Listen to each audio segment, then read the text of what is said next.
Monsieur André Viola, président du Conseil général de l'Ordre.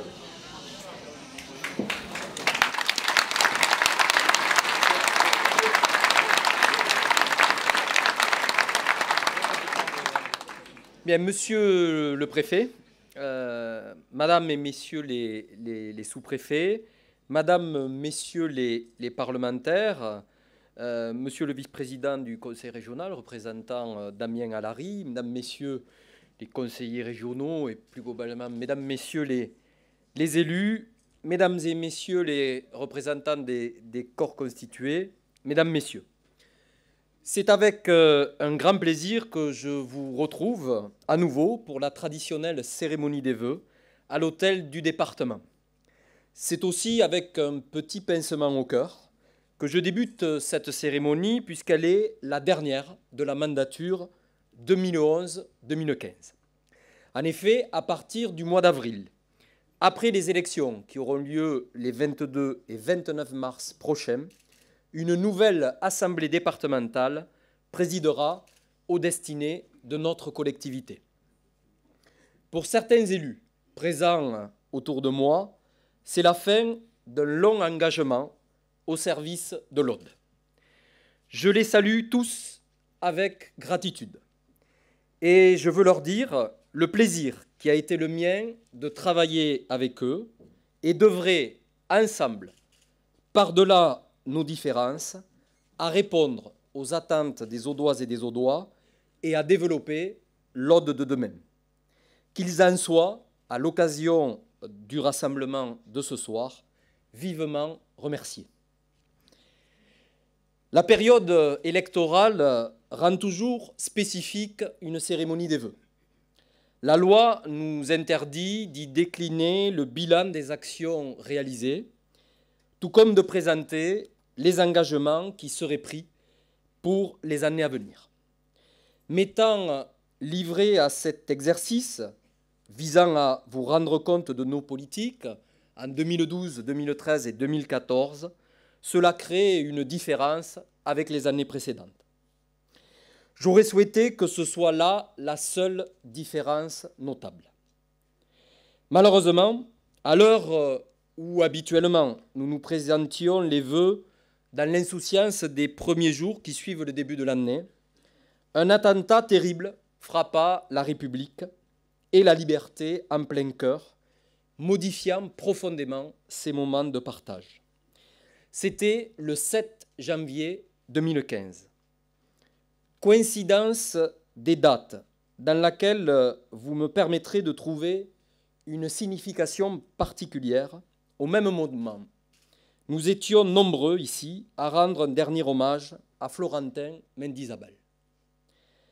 Florentin, pour ceux d'entre vous qui ne le connaissaient pas, était un grand résistant, rescapé du maquis de Trassanel, où tant de ses jeunes camarades avaient péri pour défendre la liberté contre l'occupant nazi.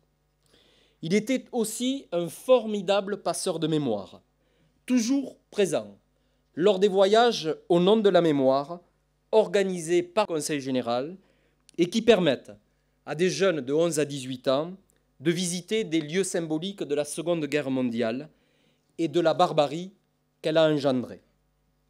Infatigable narrateur de cette époque, il savait partager avec la jeune génération les valeurs qui fondent notre République. La barbarie a changé de visage et d'idéologie.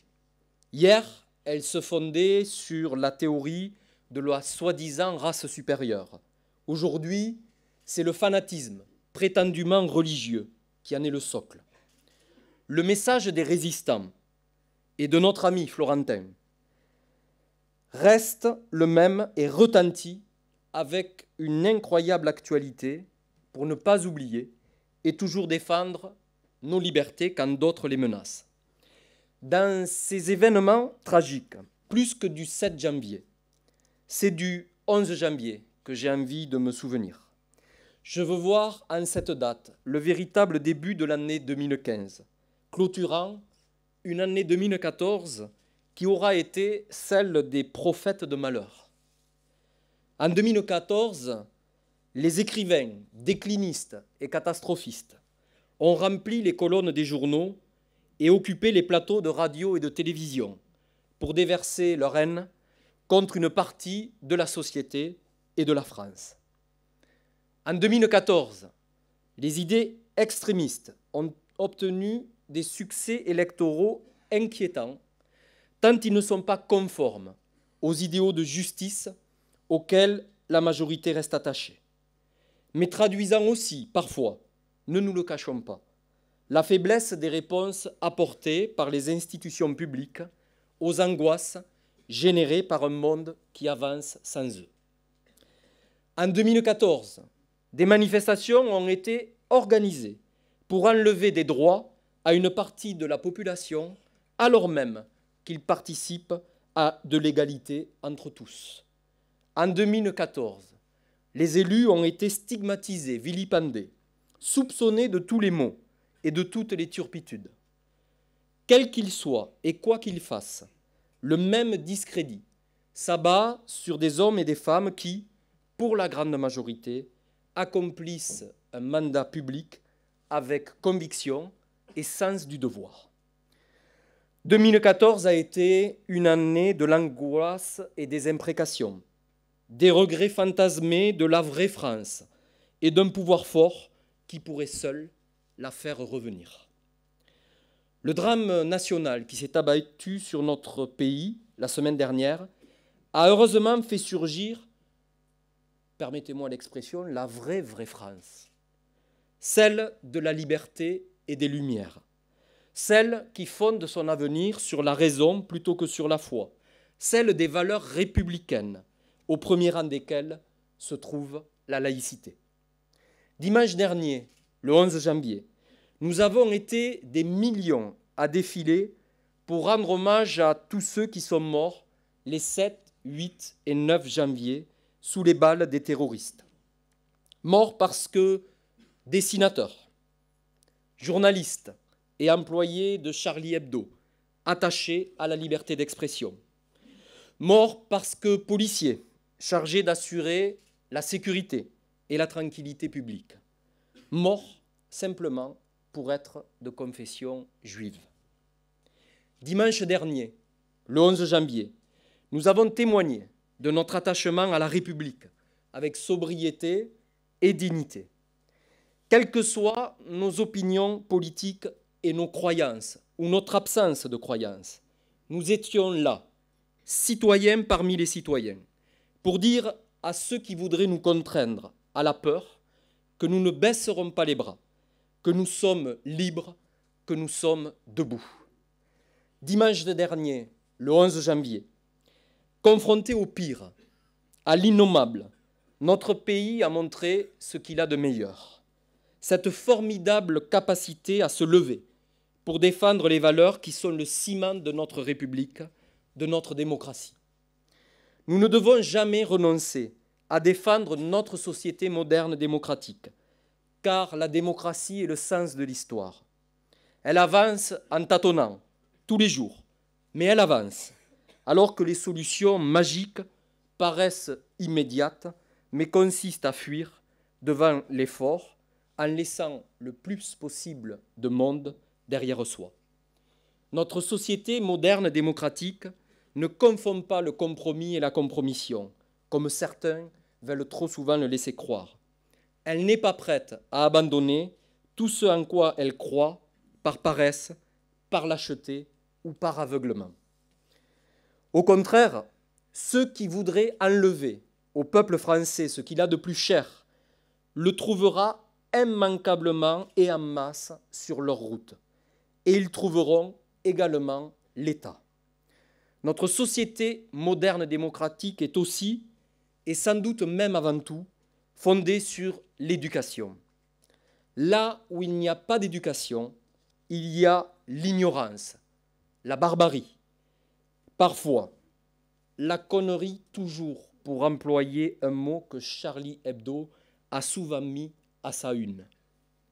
L'éducation en démocratie, c'est la capacité de se mettre à la place de l'autre et d'admettre qu'il peut avoir raison, à condition, bien sûr, qu'ils respectent la loi commune.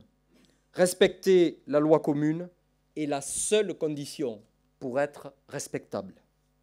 Notre société moderne démocratique est enfin fondée sur les valeurs de la République, parmi lesquelles il y en a une qui est le socle de l'engagement des élus et des agents de cette collectivité, l'utilité des services publics. Faire vivre tous les jours le service public départemental est l'engagement quotidien du Conseil général. Cette réalité prend des formes très diversifiées, puisque le département remplit de multiples missions pour les Audoises et les Audois à travers des dizaines de métiers différents. Il les accompagne de la naissance au grand âge, en leur apportant les services dont ils ont besoin. Il les accompagne sur l'ensemble du territoire audois, au cœur de nos principales villes, comme dans les territoires les plus ruraux. C'est sa raison d'être, être aux côtés de chaque Audois, le soutenir dans sa vie quotidienne, à tous les âges, dès lors que le besoin s'en fait sentir. Au moment où est pleinement engagé le débat sur la répartition des compétences dans le cadre de la loi sur la nouvelle organisation territoriale de la République, cette mission essentielle du département doit être maintenue, et elle le sera. Ainsi, demain, le Conseil général, plutôt devrons-nous dire le Conseil départemental, et vous avez le prochain logo derrière moi, pourra continuer d'intervenir fortement pour l'avenir de notre territoire, pour construire l'Aude du futur. Il pourra continuer de proposer un service public départemental de qualité et de proximité, participant ainsi à la construction d'une société moderne, démocratique. Quand nous doutons, quand tout va mal, chacun se réfugie autour de ce qu'il a de plus cher. C'est vers la démocratie, vers la République et ses valeurs que nous nous sommes retournés depuis mercredi dernier. La France a redécouvert son peuple et ses idéaux qui fondent la nation depuis 1789. Ensemble, faisons que 2015 soit l'année d'un peu d'intelligence et de lucidité pour que ce souffle nouveau qui nous a portés à travers l'Aude, à travers la France et à travers le monde ne retombe pas. Nous avons rendez-vous avec notre avenir, ne le ratons pas. C'est le vœu collectif le plus cher que je puisse formuler pour l'année 2015. À chacune et chacun, à vos familles et à vos proches, je formule aussi des vœux plus personnels, de santé et d'épanouissement pour la nouvelle année. Je vous remercie.